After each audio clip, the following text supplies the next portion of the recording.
أجمل الشعر أعذبه، ولشاعرنا الثالث عذوبة تجعل المستمع في حالة من اللاوعي المباح.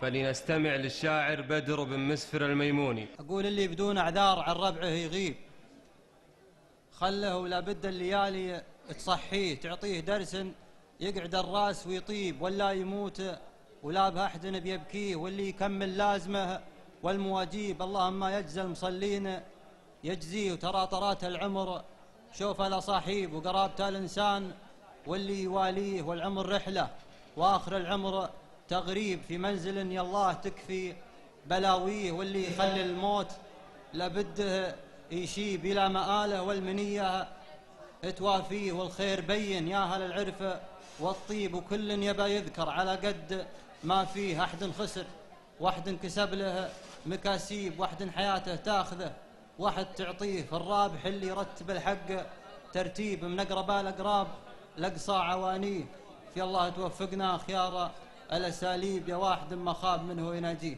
سلامتك.